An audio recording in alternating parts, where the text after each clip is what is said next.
MotorWeek is made possible by Auto Value and Bumper to Bumper and TireRack.com.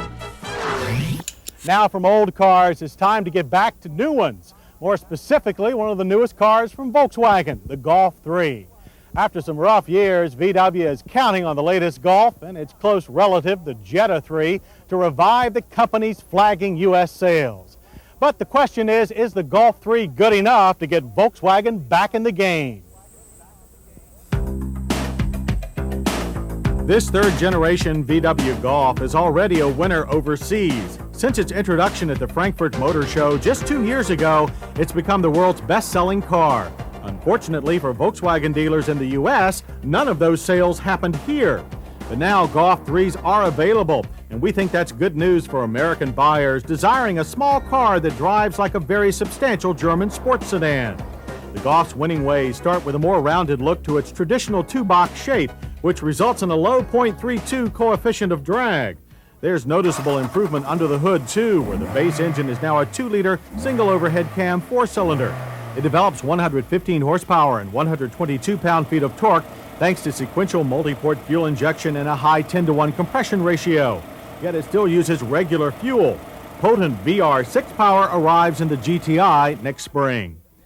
Meanwhile, our Golf 3 GL came with a 5-speed manual transmission, one of the better shifting VW units we've tried. A 4-speed automatic is available. The 5-speed will move the 2,577-pound Golf from 0 to 60 in 10 seconds flat, though our drivers felt as if they were moving even faster. Handling exercises presented no surprises.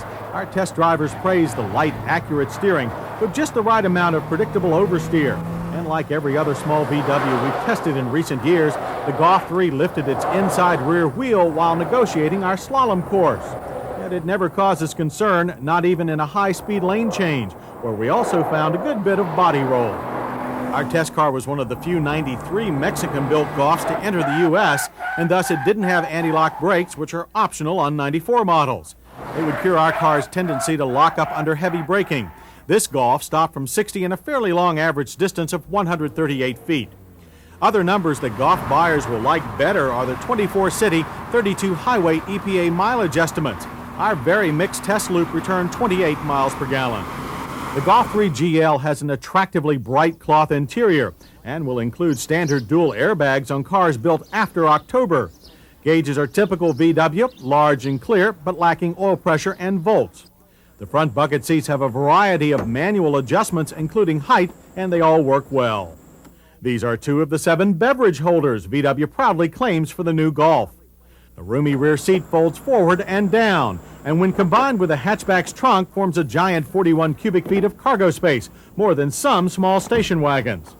1994 Golf 3 GL prices start at $11,900. With ABS, a deluxe stereo, power sunroof, and air conditioning, the tab comes to $14,335. Not bad when you consider $16,000 Civics and Corollas are commonplace. So we came away pleased, if almost tired of waiting, for the Volkswagen Golf 3.